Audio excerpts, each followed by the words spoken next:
Stamp duty and registration. अब stamp duty registration ठीक है, तो कॉमन सी बात है, इतना समझता है। टीडीएस, टीडीएस का फंडा, भूख लग गया, दोनों जन जा रहे, चलो भाग जाओ, भाग जाओ, बाद में ये वीडियो देख लेना, कुछ छुटा रहेगा तो। नए लोग जो है ना उनके लिए ज़्यादा जरूरी है, जो पुराने लोग काम कर रहे हैं उनकी तो बात ही अलग है ना।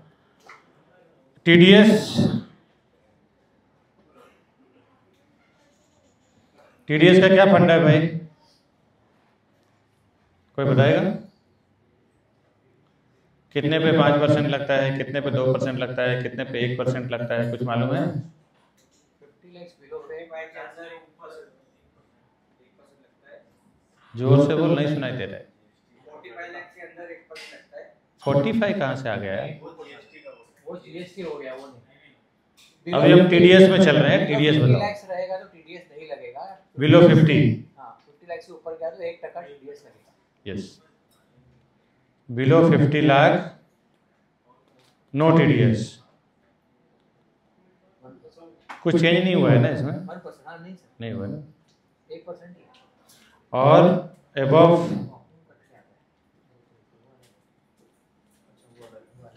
50 लाख टीडीएस अप्लाई होता है। और ये टीडीएस का बेनिफिट किसको मिलता है, बायर या सेलर को?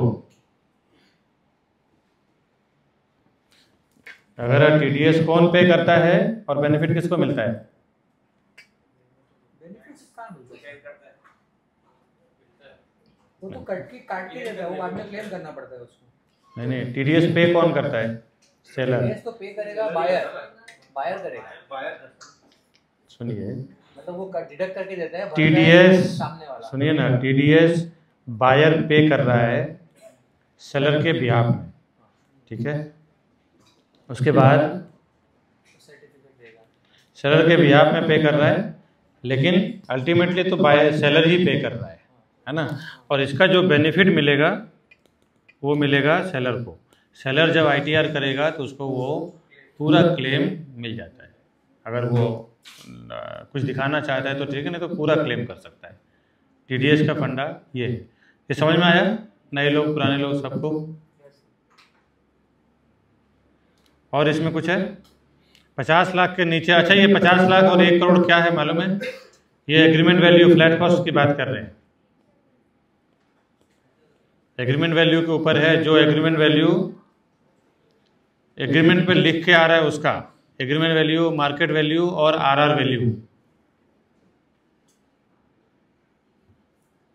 चलो ये ले लेते हैं, agreement value, sorry market value, agreement value और आरआर वैल्यू। इसका मतलब समझ में आता?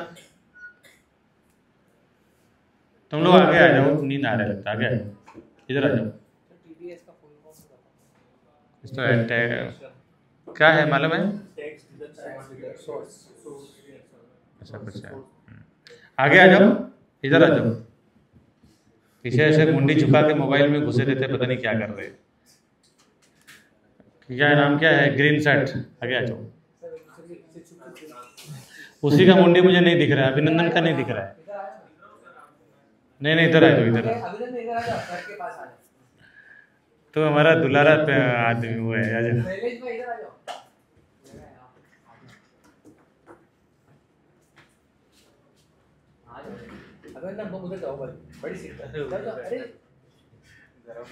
अच्छा, ये अजहर भाई से मेरी बात नहीं हुई है यार। अजहर भाई क्या था इसके पहले, क्या कर रहे थे आप? लीजिए ना माइक, मुझे पता नहीं था आपके बारे में। हाँ, एंट्रो नहीं हुई है ना। हेलो। ओह गलती, अरे एंट्रो का पार्ट तो पहले करना चाहिए था, तुम बोला भी नहीं। लास्ट में कैसे करें, सब लोग निकल जाते हैं ना। जिनके जिनके कस्टमर रहेगा उनको तो भेज ही देंगे ना हम लोग। जाओ, थोड़ा खड़े होके बोलिए ना पूरा नाम। अजहर अंसारी।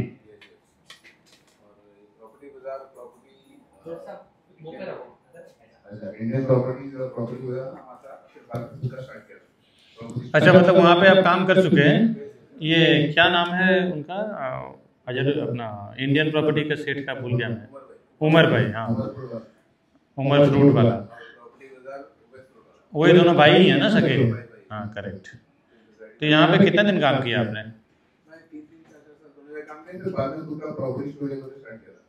अच्छा, क्या नाम से? कहाँ पे ये? ओके, अच्छा, मतलब ओवरऑल अच्छा खासा एक्सपीरियंस है आपको प्रॉपर्टी फील्ड में। 2000? Oh very good. अच्छा, नहीं ये प्रणव आपने बताया नहीं ऐसा कि 2009 से हैं, काफ़ी साल से हैं। चलिए फिर तो आपको ज़्यादा ये कुछ करने की ज़रूरत नहीं है ना? आप इतने एक्सपीरियंस है तो अच्छी बात है। ठीक है, ओके। और एक नए इंसान कौन है?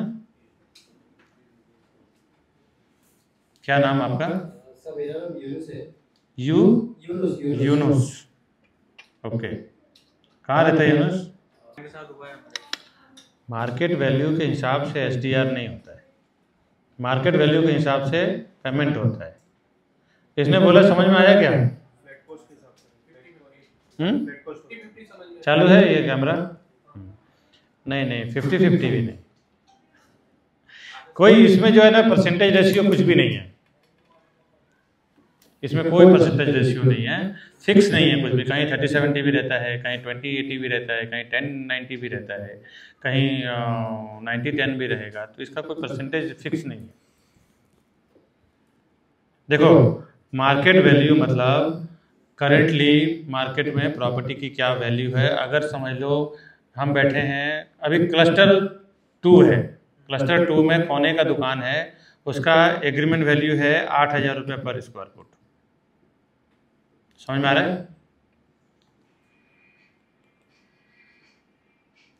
अरे ये कौन है भाई? जाओ उधर जाओ, इसको भेज दो सामने वाले ऑफिस में। सुनीता, सामने वाले ऑफिस में भेजो। 8,000 रुपये पर स्क्वायर फुट उसका क्या हो गया?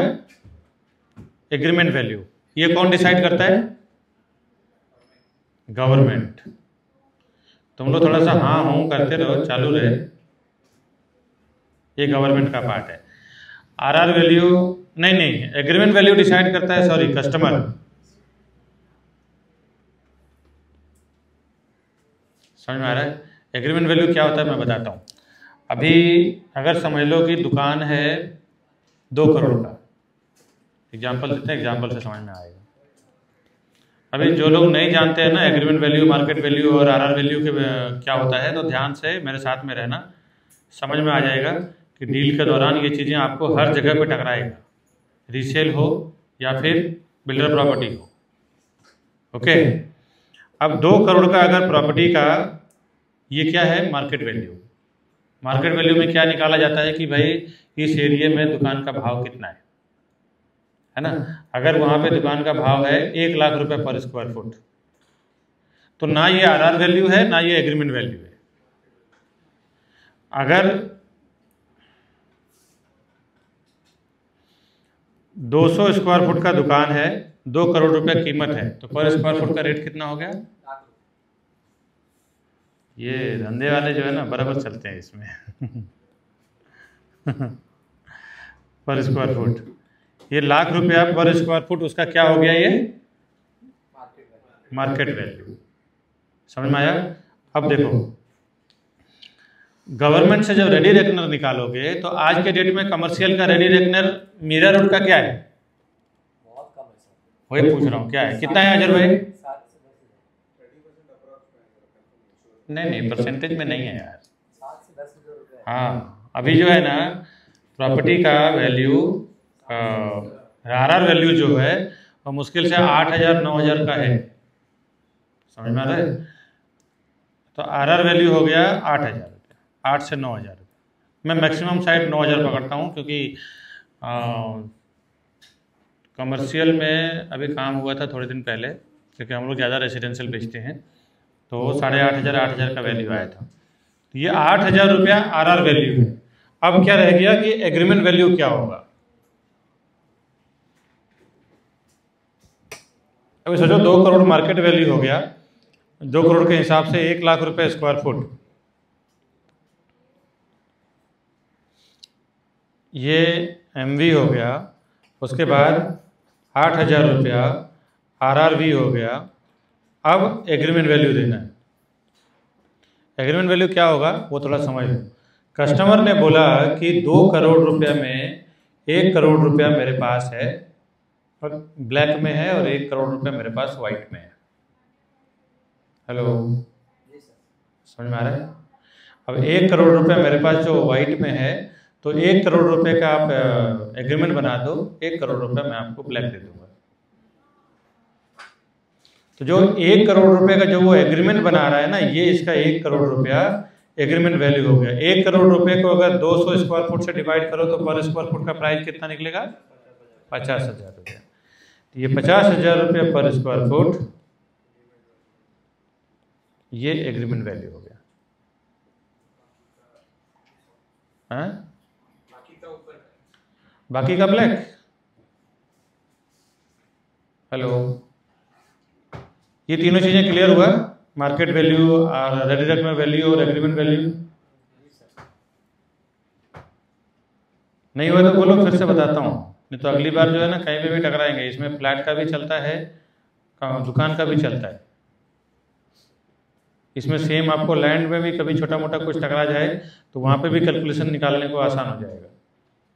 सर ये जो रेडी रेकमेंड है इतना कम है जो यहाँ पर, तो ये 1 करोड़ रुपए जो ये देगा वाइट में, तो सर वो फिर वो टैक्सेस हाँ, उसको बहुत वही आता हूँ, उस पर आता हूँ, आ रहा था मैं, पहले ये चीज़ें क्लियर कर लूँ। अब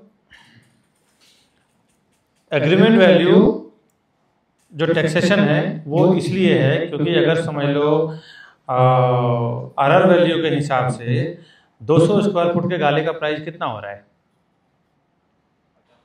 64 नहीं यार, अरे सॉरी 8 लाख 16 लाख रुपए।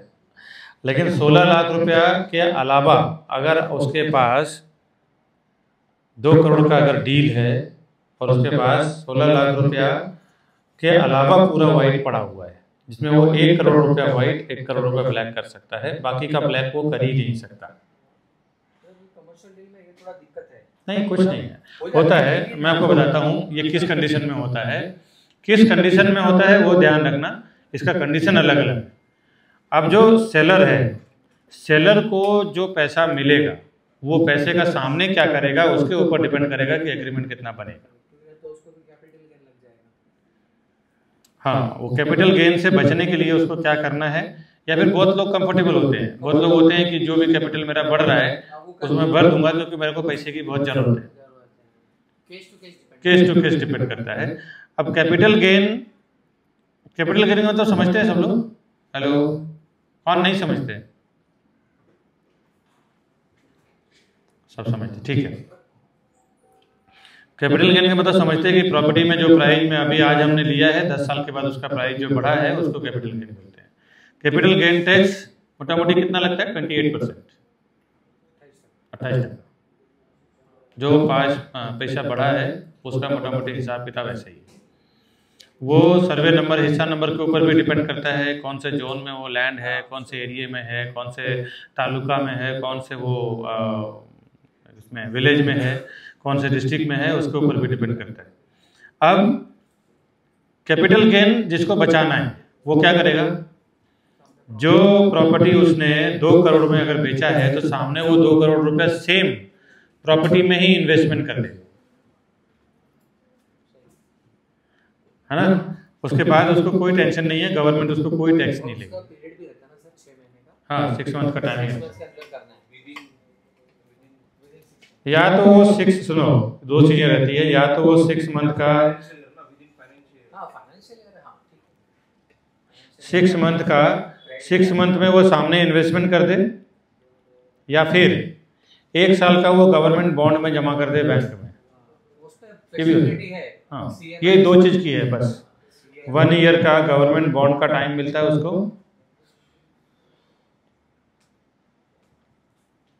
या फिर 6 मंथ का उसको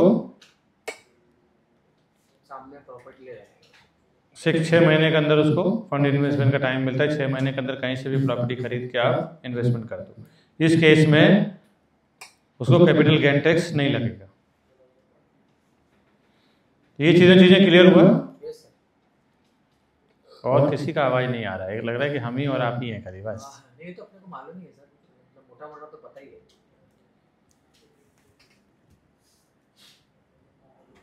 समोसा खाए फिर भी आवाज़ अच्छा, समझ में आया कि नहीं? ये क्या नाम है तुम्हारा? फ्रांसिस। ये समझ में आया? आ गया समझ में? बस 2 जने नया बोल दिए, नए लोग ने बोल दिया तो बात खत्म हो गई है।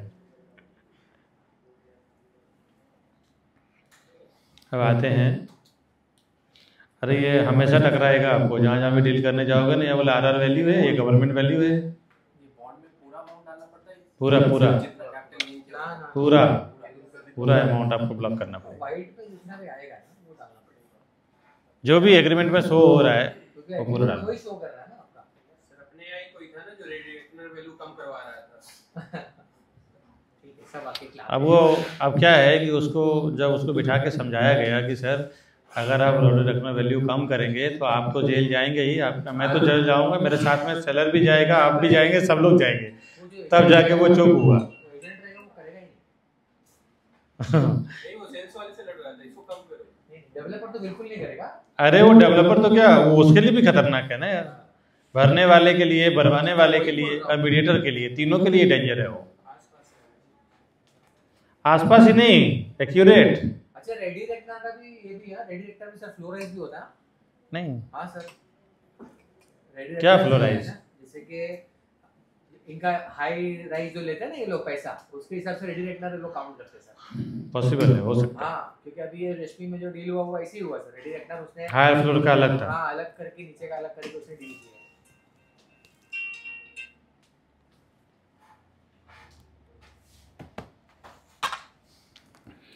अब पीएलसी,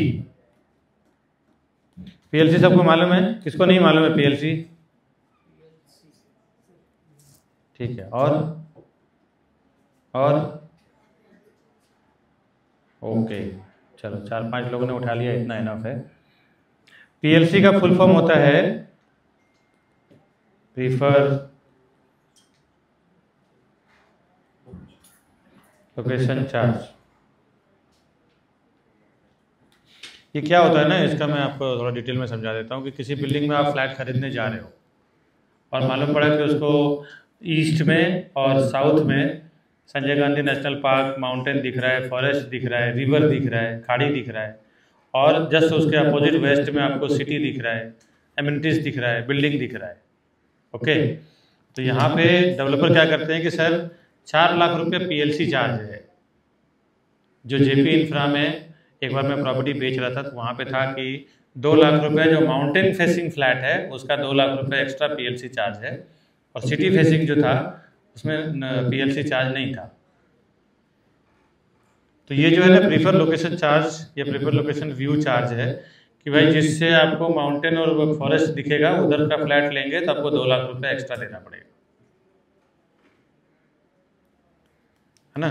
और जिधर आपको बिल्डिंग और रोड दिख रहा है, जिधर आपको शहर दिख रहा है, सोसाइटी दिख रहा है, उस टाइप आपको अगर घर लेंगे तो उस टाइप आपको उधर आपको 2 लाख रुपए 3 लाख रुपए एक्स्ट्रा नहीं देना पड़ेगा। समझ में आ गया पीएलसी? हेलो,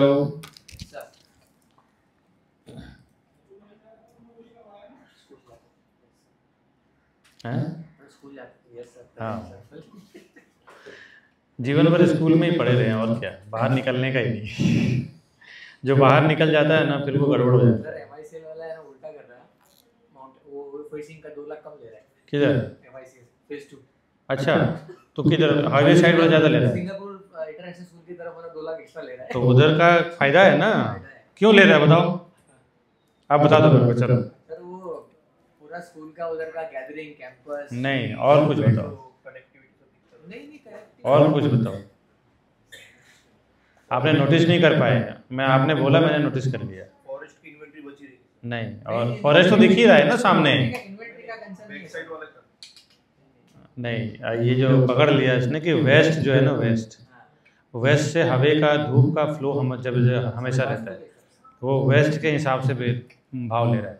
आप कोई भी घर में रहो, साल में 10 महीना आपको वेस्ट से हवा मिलेगा, 2 ही महीना खाली रहता है जो ईस्ट का हवा रहता है या नॉर्थ का रहता है, 10 महीना वेस्ट का हवा मिलेगा। ये वेस्ट व्यू का, वेस्ट ओपन विंडो का पैसा ले रहा है ये, ऐसा है। कहीं पे भी कोई भी प्रॉपर्टी में जाओगे ना तो ज़्यादातर जो वेस्ट ओपन प्रॉपर्टी होती है वो आपको प्री लॉन्च पे ही कट जाता है।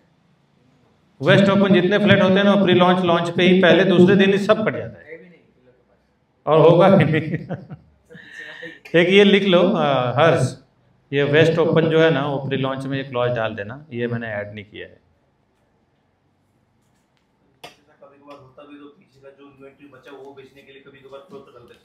नहीं, उसको रास्ते पे लाने के लिए मैं पहले बता चुका हूँ कि पहले मीटिंग में बैठो, अगर वो नहीं निकाल के दे रहा है ना तो एक आध दिन डिले कर दो, उसके बाद सामने वाला खुद ही फ़ोन करेगा, सर एक कैंसलेशन आया है, वेस्ट ओपन है, ले लो। समझ में आ रहा है? अगर ऐसा लगता है थोड़ा भी उसके बाद में डाउट दिख जाएगा, सेल्स वाला जब बोलेगा ना कि नहीं वेस्ट ओपन तो है ही नहीं हमारे पास, ठीक है एक आध दिन टाइम ले लो, कस्टमर को बोलो सर रुको मैं निकलवाता हूँ, तो मान लो ना प्रीमियम है कभी भी बिक जाएगा, कहीं बिक जाए। कस्टमर का भी इंटरेस्ट देखते हैं वो लोग, कस्टमर के अरे कस्टमर अगर ज़्यादा एग्रेसिव रहता है ना तो फिर वही चिपकाए। हाँ वही बोला ना, कस्टमर का देखते हैं वो लोग। ठीक है, ये पीएलसी क्लियर हो गया? Yes sir. Hello yes sir. भाई, सबका आवाज़ साथ में आए तो मज़ा आए ना यार, मैं इतने ज़ोर से बोल रहा हूँ। जाने दो यार समोसा का नाम बार बार मत लो यार। भूखे रहते तो नहीं बोला तो समझ में आता है बाकी इसके लिए। ठीक है अभी 20-15 मिनट में ख़त्म करेंगे। टीडीआर, टीडीआर क्या होता है? फुल फॉर्म में बता देता हूँ। कौन बोला ये? अरे ममता मैडम, देखो नहीं ताली तो बजना ही चाहिए, लेकिन ताली बजना है क्योंकि ऑलरेडी ये रियल एस्टेट बैकग्राउंड से हैं तो ज़्यादा इनके लिए मतलब कोई बहुत बड़ी बात नहीं था।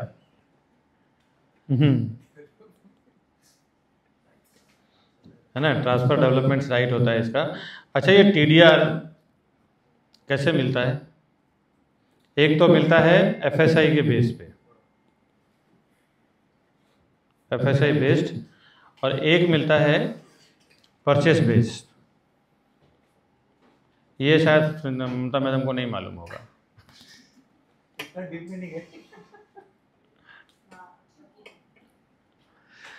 एफएसआई के मतलब किसको मालूम है? प्रॉपर एफएसआई क्या होता है? फ्लोर स्पेस इंडेक्स तो इसका फुल फॉर्म है। अभी कस्टमर बोलेगा इसका एफएसआई कैसा है, क्योंकि कोई कस्टमर ना पूछ बैठते हैं कि ये एफएसआई के हिसाब से प्रॉपर है क्या, नहीं तो बाद में ओसी नहीं आएगा इसका, बराबर। तो एफएसआई का कैलकुलेशन कौन बता देंगे?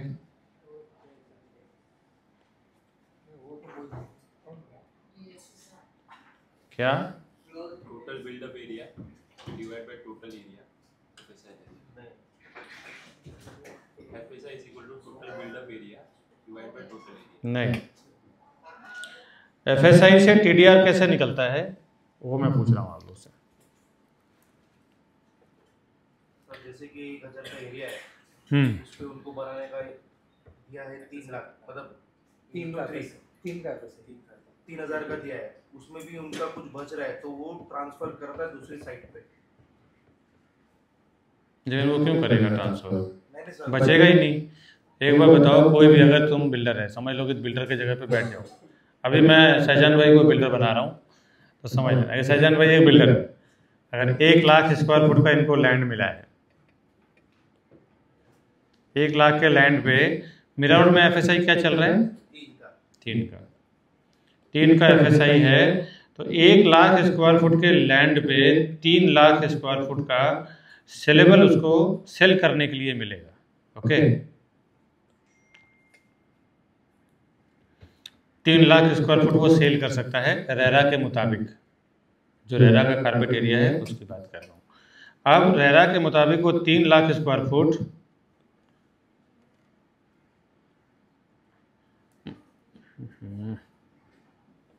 अरे क्या हो रहा है यार, वो 3 लाख स्क्वायर फुट सेल कर सकते हैं, बराबर। अब कहाँ पे थे? अगर आपको 1 लाख स्क्वायर फुट पे लैंड पे 3 लाख स्क्वायर फुट का आपको अगर डेवलपमेंट करने को मिलेगा, है ना, तो आप क्यों 2 लाख स्क्वायर फुट का बना के और 1 लाख स्क्वायर फुट नुकसान करोगे आप? अगर समझ लो 3 लाख स्क्वायर फुट पे 2 BHK अगर 1000 स्क्वायर फुट का है तो कितना फ्लैट बनेगा? एक 2 BHK अगर 1000 स्क्वायर फुट का है तो 3 लाख स्क्वायर फुट में कितना 2 BHK बनेगा? 300 बनेगा, है ना। अब 300 2 BHK बन रहा है, तो आप चाहोगे कि 200 2 BHK बना के मैं बेच दूँ? कोई नहीं चाहेगा, कोई नहीं चाहेगा, उल्टा ऑब्वियस है यार। एक तो अगर तुम 200 2 BHK बेचेगा, अगर 2 करोड़ का एक 2 BHK है और 200 2 BHK बेचेगा तो कितना आएगा? 400 करोड़।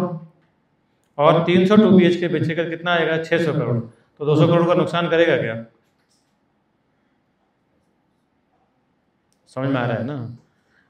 कोई भी अपना TDR जितना उसको अप्रूव्ड होता है उससे कम माल नहीं बनाता है।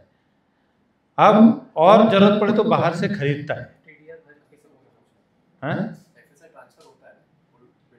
FSI ट्रांसफर बिल्डर नहीं करते हैं। बिल्डर इसलिए नहीं करते हैं क्योंकि बिल्डर को जब वहीं फायदा मिल रहा है तो क्यों दूसरे प्रोजेक्ट पे जाएंगे। ये क्या करते हैं, बता रहा हूँ, उसी पे आ रहा हूँ, कैसे उनको अलग से मिलता है ना, मैं बता रहा हूँ। हाँ, अभी जैसे देखो तनवीर भाई का एक ज़मीन है, यहीं पे समझने वाली बात है। तनवीर भाई का एक ज़मीन है, वहाँ पे समझ लो हाईवे निकल रहा है या रोड निकल रहा है ना। तो हाईवे या रोड निकल रहा है तो उसके लिए इनको जो रोड है, रोड का ready reckoner value plus TDR इनको मिलता है, गवर्नमेंट इनको देता है। TDR जो है ये लेने के बाद अब इनका TDR अगर ये कंस्ट्रक्शन में नहीं है, डेवलपमेंट में नहीं है, बिल्डर नहीं है, तो इनका किसी काम का नहीं है, तो वो TDR ये बेच देंगे डेवलपर को। ज़्यादातर बिल्डर वाले केस में FSI या TDR ट्रांसफ़र वो लोग करते नहीं है। जहाँ का होता है, जितना परमिशन होता है उतना बेच डालते हैं।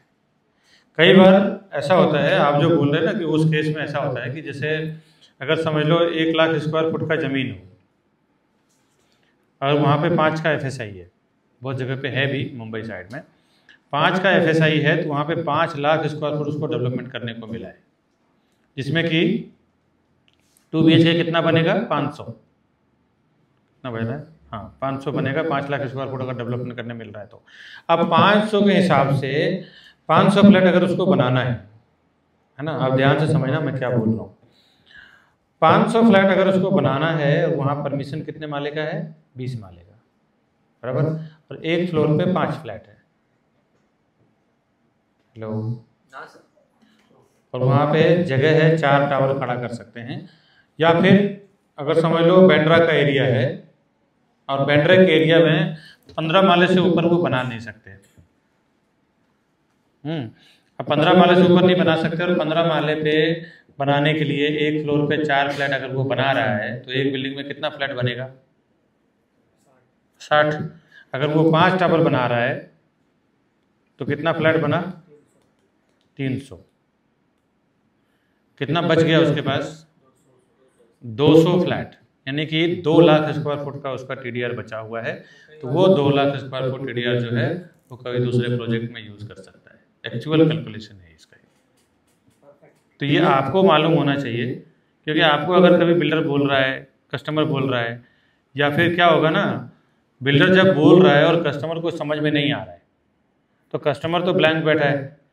लेकिन अगर आप उस टाइम पे ऑब्जेक्शन नहीं उठाए और बाद में कस्टमर गया और किसी लॉयर से या किसी सॉलिसिटर से या किसी सीनियर से आदमी से पूछ लिया और वहाँ से उसको पता चला, तो वो एक ही बात बोलेगा कि आपका ब्रोकर क्या झक मरा रहा है, उसने क्यों नहीं ऑब्जेक्शन दिया जब वो ऐसी बात कर रहा है।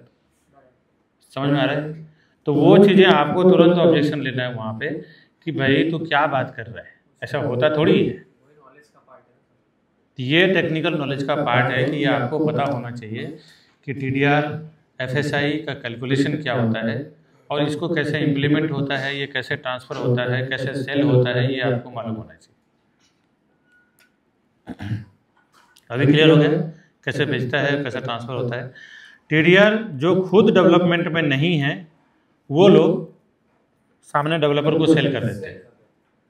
TDR का वैल्यू भी मीरा रोड का TDR जो वसई विरार में बिकता है उसका डबल वैल्यू मिलता है। वो एरिया का सर्वे नंबर, हिस्सा नंबर, डिस्ट्रिक्ट, इसके ऊपर डिपेंड करता है कि TDR कहाँ का कितना वैल्यू होगा। अगर समझ लो कि यहाँ का TDR का वैल्यू है 4,500 रुपये पर स्क्वायर फुट का, तो इसी का परसेंटेज देखें तो रेडी रेकनर वैल्यू के हिसाब से वो डिवाइड होता है। वसई विरार में वही हो जाएगा 2,000 का। तो TDR अगर किसी के पास 1 लाख स्क्वायर फुट है तो वहाँ जाके बन जाएगा 2.5 लाख स्क्वायर फुट। मतलब उसका पैसा मल्टीप्लाई, पैसे के हिसाब से उसका वैल्यू डबल हो जाएगा, ट्रिपल हो जाएगा।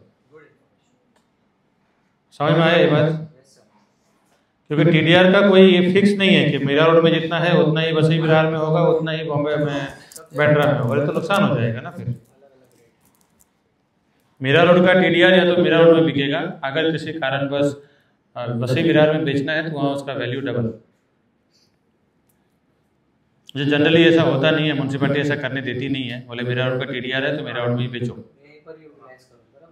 समझा रहे? अगर किसी कंडीशन में अगर करना है तो वैल्यू वैसे ही उसको मिलता है। बहुत रेयर केस में ऐसा होता है, इधर का वहाँ कर सकते हो। और इसका प्रावधान है भी नहीं कि म्यूनसिपैलिटी में, मुझे मालूम नहीं है, लेकिन अगर हो तो उसका वैल्यू डबल हो। FSI का कैलकुलेशन मालूम पड़ गया, 1 का 3 है ना, वो भी 3 सेलेबल कारपेट एरिया जो एग्रीमेंट में दिखाया जा सकता है, जो एग्रीमेंट में बोला जाएगा कि भाई आप 3 लाख स्क्वायर फुट एग्रीमेंट पे बेच सकते हो। अभी वसई विरार का FSI कितना है? कोई है वसई विरार वाला? कितना है? देखो घूम रहे हैं भीतर।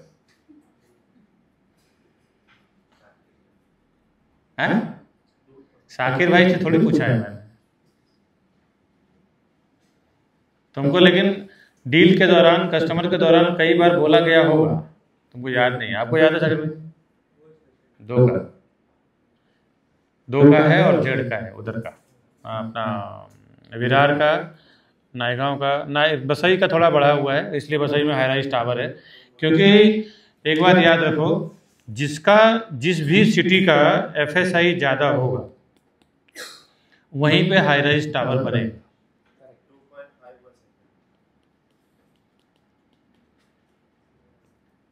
हाई राइज टावर अभी मीरा रोड में पहले नहीं बन रहा था। मीरा रोड में पहले 4 माले का बना, क्योंकि 0.5 का FSI था। मुझे याद है कि मुजफ्फर हुसैन साहब के पिताजी हैं नजर हुसैन साहब, बराबर, उनका मैं एक आर्टिकल पढ़ रहा था, और तो उसमें 0.5 का FSI पे उन्होंने डेवलपमेंट किया था उस टाइम पे। कुछ ही बिल्डिंग बनाया था गिन चुन के, उसके बाद 1 हुआ, उसके बाद 1.5 हुआ, इसके बाद 2 हुआ, 1.5 के बाद तो सीधा 3 हो गया। अभी जहाँ पे इनको 1 लाख स्क्वायर फुट के ज़मीन पे 1 लाख फुट मिल रहा था या 1.5 लाख फुट मिल रहा था बनाने के लिए, अभी सीधा 1 लाख पे 3 लाख मिल रहा है। तो कहाँ जाएगा वो बिल्डिंग? हाई राइज बढ़ेगा ही ना। समझ में आ रहा है? और एक कैलकुलेशन और समझा देता हूँ कि विंग कैसे डिवाइड होता है टावर में। अगर एक कॉम्प्लेक्स में अगर समझ लो कि 500 फ्लैट बनाना है, 500 फ्लैट बनाना है, 500 फ्लैट बनाना है, तो अगर 1 फ्लोर पे अगर 10 फ्लैट है या 5 फ्लैट है, जमीन के हिसाब से, नीचे एमिनिटीज और ओपन स्पेस के हिसाब से, तो 5 फ्लैट के हिसाब से कितने माले का बिल्डिंग बनेगा? 5 फ्लैट अगर पर फ्लोर है तो 100 माले का। और अगर 100 फ्लोर का टावर बनाने का परमिशन मीरा रोड में नहीं है। समझ में आ रहा है? मीरा रोड में म्यूनसिपैलिटी परमिशन नहीं देती है 100 माला बनाने का। यहाँ पे क्या है, 30 माला 40 माला, पाइलिंग प्लिंथ के ऊपर ही है, बाजू में खाड़ी है, बाजू में अगर प्रॉपर स्ट्रेंथ उतना नहीं डेवलप हुआ है, उतना टेक्नोलॉजी बिल्डिंग बनाने का डेवलप नहीं हुआ है जो लंदन अमेरिका में है। भाई समुद्र के अंदर भी 100 माले का बिल्डिंग बना देते हैं वो लोग, तो वो टेक्नोलॉजी अभी यहाँ पे नहीं एक्वायर हुआ है। तो ये लोग क्या करते हैं, आप 30 से 40 माला बना सकते हैं या 50 माला बना सकते हैं। अब 50 माले की बिल्डिंग बनाना हो और अपने पास परमिशन कितना है, 500 फ्लैट का, तो क्या होगा, 2 विंग या 3 विंग में डिवाइड करना पड़ेगा। 25-25 का भी 4 टावर करेगा वो, उसके पास ऑप्शन है फिर उसके बाद। नहीं, लेकिन एक बात और बताता हूँ, आज के डेवलपर क्या करते हैं, मैक्सिमम हाई राइज यूज करते हैं। आइए, मैक्सिमम हाई राइज का मीनिंग क्या है आप समझ लो।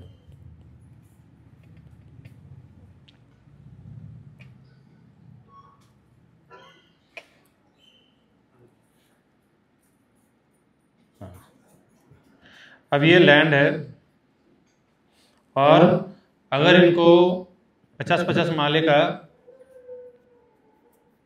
2 टावर बनाना है जिसमें वो 100 फ्लैट बना सकते हैं, बराबर है? या सॉरी कितना है, 500 फ्लैट का परमिशन था ना इनके पास। तो एक फ्लोर पे अगर वो 10 फ्लैट बनाते हैं तो 50 माला बना सकते हैं, लेकिन अगर 10 फ्लैट बनाएंगे तो विंग बहुत लंबा हो जाएगा।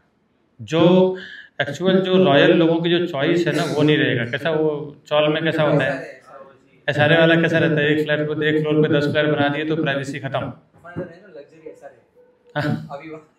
भीड़ भाड़ चालू हो जाएगा विंग के ऊपर। तो वो लोग क्या करते हैं, नहीं, एक फ्लोर पे अपन 2 या फिर 4 फ्लैट बनाएंगे, लो डेंसिटी बनाएंगे, थोड़ा क्लीननेस बना रहेगा, नीटनेस बना रहेगा। अब अगर उनको 50 माले का परमिशन है बनाने का तो वो 50-50 माले का 2 टावर बनाएंगे, 4 टावर वो नहीं बनाएंगे। क्यों? यस, अगर समझ लो यहाँ पे उन्होंने 4 टावर बना दिया या 5 टावर बना दिया तो नीचे का जगह खत्म, घूमने घामने का गार्डन हो गया, किड्स प्ले एरिया हो गया, या फिर 4 टावर बना रहा है, क्या लग्जरी रहेगा उसका, अंदर कितना स्पेस रहेगा घूमने के लिए, जॉगिंग ट्रैक के लिए, गार्डन के लिए, किड्स प्ले एरिया के लिए, आधा घंटा लगेगा घूमने के लिए। तो ये चीज़ें अभी जो है ना, मैक्सिमम हाई राइज यूज़ करने का जो फंडा अभी चल रहा है कि सब जितना ज़्यादा से ज़्यादा परमिशन मिल रहा है, भले टेक्नोलॉजी ज़्यादा यूज़ करना पड़े, भले पाइलिंग 100 फुट का 50 माले का बिल्डिंग हो तो 100 माला नीचे अंदर पाइलिंग करना पड़े, चलेगा, क्योंकि जनरल फॉर्मूला ऐसा ही है, बिल्डिंग जितना ऊपर रहता है उसका डबल नीचे रहता है। अभी एक गांव वाला मिला था मुझे, गांव वाला मिला, बोला यार ये 20-22 माले का बिल्डिंग है और एक छोटा सा फ्लैट का 1.25 करोड़ 1.5 करोड़ रुपए इनकम है, तुम लोग क्या पागल है, क्या दे रहा है? तो उसमें भी थोड़ा बताया, आपको मालूम है जितना ये बिल्डिंग ऊपर दिख रहा है ना, इसके डबल जमीन के नीचे है। तो बोलता ऐसा होता है? बोला हम लोग तो गांव में ऐसा 4 फीट खोदते हैं और नींव डाल देते हैं बराबर ना। तो उसको समझ में आया कि अच्छा इसके लिए भाव लिया जाता है, क्योंकि बिल्डिंग जितना ऊपर होता है उसके डबल तो नीचे होता है पाइलिंग। अब यहाँ पे क्या करेंगे, अभी 2 सिंपल ये टावर बनाएंगे तो ये लैंड का पूरा स्थिति कैसा होगा है। यहाँ से उन्होंने मस्त जॉगिंग बना दिया, इधर किड्स प्ले एरिया बना दिया, इधर ट्रैक बना दिया, इधर जिम बना दिया, इधर क्लब हाउस बना दिया, गजीबो बना दिया, कसिनो बना दिया, फिर बीच में मालूम पड़ा कि ग्राउंड फ्लोर पे बड़ा सा स्विमिंग पूल डाल दिया, तो उसका पूरा लुक ही अलग हो जाता है, पूरा प्रेजेंस ही अलग हो जाता है। हाँ, सेंटर में भी डाल देते हैं। महिंद्रा विस्टा किसने विजिट किया अभी तक? देखे ना, वहाँ का एलिवेशन ऐसे ही है, चारों तरफ से ना 43 है ना, गए थे ना, 41 माले का 6 टावर है चारों साइड से और बीच में सब एमिनिटीज दे दी, जबरदस्त है। ये प्लानिंग समझ में आ रहा है? सच्ची ये लोग ने समोसा पाव असर नहीं किया, बराबर बोला आपने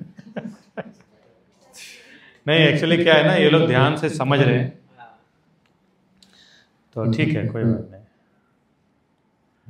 और जिसको नहीं समझ में आएगा बताना, अपन फिर से एक्सप्लेन करेंगे। ठीक, क्या बोलते हैं? क्लास में सिर्फ स्कॉलर बोलता रहता है। वही बात सही है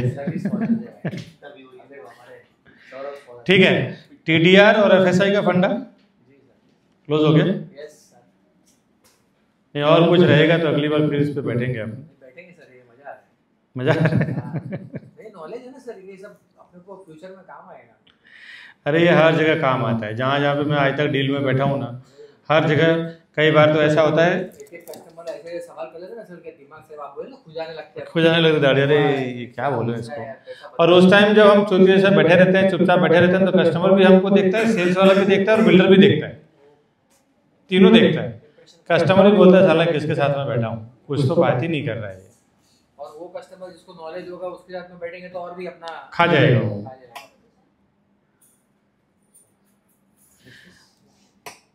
10 मिनट। अच्छा, और तुम लोग इतना थक जाते हैं। नहीं नहीं, मैं बोला सर आप अभी क्लोज कर रहे हैं सर, इसके लिए मैं तो अभी और आधा घंटा। हाँ, अभी stamp duty discount on ladies registration.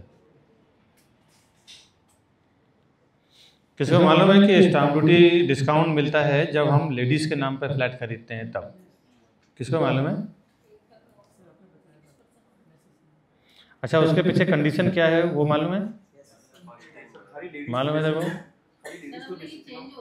क्या? हाँ, अभी चेंज हो गया सर, ऐसा कुछ नहीं है सर अभी भी ऐसा है कि खाली लेडीज को ही बेच सकते हैं। नहीं नहीं, इधर अभी मैंने change सुना हो है गया। सर, इसके लिए नहीं, मतलब अगर लेडीज के नाम पे कराएंगे तो फिर कब बात हुआ था लास्ट आपका? मेरा तो अभी बात हो गई। हाँ, चेंज हुआ है। आई डोंट थिंक सो, हुआ है change। जो रिसेंटली ऐसा केस हुआ है हमारे साथ। नहीं हुआ है चेंज अभी। अभी जो है ना वो कंडीशन हो गया है 15 साल का, ठीक है? लेडीज को ही बेच सकते हो। लेडीज जो है अगर आप अगर लेडीज को नहीं बेचा तो तुमको वो टाइम से लेके वो टाइम तक का तुमको भरना पड़ेगा इंटरेस्ट इंटरेस्ट 1%। हाँ, ये बताते हैं हम लोग कैसे आगे उठता है, चलेगा 1% दे अभी इनिशियल स्टैम्प ड्यूटी 1% डिस्काउंट है ना, 1% डिस्काउंट है ना 7 की जगह पे 6। On ladies registration. अब इसमें क्या है कि अगर बेचना भी हो तो लेडीज सिर्फ लेडीज के नाम पे बेच सकते हैं 15 साल के अंदर। पहली बात तो 15 साल बेच ही नहीं सकते किसी भी दूसरी पार्टी को, और बेचेंगे तो वो लेडीज के नाम पे ही बेचना पड़ेगा। ये नहीं मालूम था सर, हाँ, ये नहीं मालूम था क्या? 15 साल तक नहीं बेच सकते। हाँ, नहीं 15 साल आप पता कर लेना। मेरा अभी ये 1 महीना पहले का इन्फॉर्मेशन है। 1 महीने के अंदर अगर कुछ चेंजेस हुआ है तो भागवत भाई है, उनको पूछ लेना आप। अब 15 साल नहीं बेच सकते। दूसरा, अगर बेचेंगे भी तो लेडीज को बेचना है।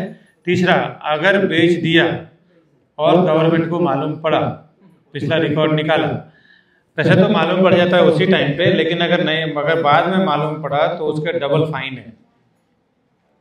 जो उसका बैंकिंग वैल्यू के हिसाब से जो इंटरेस्ट आता है गवर्नमेंट के वैल्यू के हिसाब से, उसका डबल फाइन उसको पे करना पड़ेगा। 50,000 बचाने के चक्कर में बहुत लंबा हो जाएगा। नहीं, मैं कोई लेता ही नहीं है। मैं तो जब कस्टमर को ना किसी ने बोला कि अरे यार भाभी के नाम पे ले ले, मैडम के नाम पे ले ले, माँ के नाम पे ले लो, मजबूरी है भाई, घर पे सिर्फ ओनली लेडी है तो वो क्या कर सकती है ना, वो बात अलग वो है। अलग सीन है। अदरवाइज कोई लेता नहीं, नहीं लेता है। कोई नहीं लेता है। बोले 15 साल कौन ब्लॉक करेगा? कंडीशन बताना जरूरी है कस्टमर को। अब जो नहीं जानते हैं उनको ही तो बता रहा हूँ कि भाई आगे बताना। हाँ, कस्टमर को बताना बहुत जरूरी है। और वैसे भी एक बार बता दूं कि जब आप प्रॉपर्टी खरीदने जाओगे ना, कस्टमर से बातचीत करते समय, तो जब आप ये 2-4 नॉर्म्स ऐसा जो कस्टमर को नहीं मालूम है आप रख दोगे ना, तो कस्टमर ऐसे ही आपसे अट्रैक्ट हो जाता है। प्रेस हो जाएगा। क्योंकि कस्टमर को जो चीज़ें नहीं मालूम है वो आपको मालूम है। As a CP, as a broker होने के नाते तो उसको ऐसा लगेगा कि यार ये तो बहुत बड़ा हेल्पिंग हैंड है, फिर वो आपको छोड़ के कहीं जाएगा भी नहीं। दुनिया के हजारों लोगों का वीडियो कस्टमर देख रहा है लेकिन मुझे फ़ोन कर रहा है। बहुत सारी चीज़ें उसको हेल्प मिलती है। शॉर्ट्स में, लॉन्ग वीडियो में भी कभी कभी मैं नॉलेज पार्ट डालता हूँ। लोग सोचते हैं नॉलेज बांटो मत, छुपा के रखो, अपने पास सीक्रेट रखो, किसी को बताओ मत। अजय भाई, मालूम था इसमें कुछ चीज़ें नया मिला आपको? अभी जो हम लोग डिस्कस कर रहे हैं इसमें कुछ नया सीखा आपने? नहीं सुना। देखो 2009 से काम कर रहे हैं अजय भाई, अभी भी कुछ चीज़ें बहुत बाकी है। तो ऐसा नहीं लग रहा है, ऐसा नहीं है कि उनके सीनियर को पता नहीं होगा, लेकिन कभी बताने की कोशिश नहीं किया होगा। बहुत लोग ऐसे भी सोचते हैं कि मैं सब बता दूंगा तो हमको छोड़ के चला जाएगा। बराबर ना?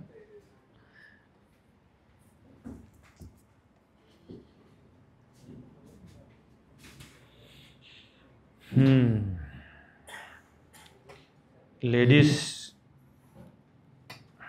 ओके। हाँ, अगली बार हम डिस्कस करने वाले हैं black and white, full white. ऐसे तो बहुत सारी चीज़ें हैं, builder subvention, bank subvention, my one technology है, black and white, full white है, फ्री होल्ड लैंड होता है, माड़ा है, सारे है, रिडेवलपमेंट लैंड है, लीज होल्ड लैंड है, जॉइंट वेंचर है, नॉन एग्रीकल्चर है, एग्रीकल्चर है, आर जोन है, कमर्शियल जोन है, गवर्नमेंट रजिस्ट्रेशन प्लॉट है, गवर्नमेंट रिजर्व प्लॉट है, MIDC है। ये सभी बाद में डिस्कस करेंगे। फिलहाल आज के लिए इतना ही, मिलेंगे नेक्स्ट ट्यूसडे, ठीक है।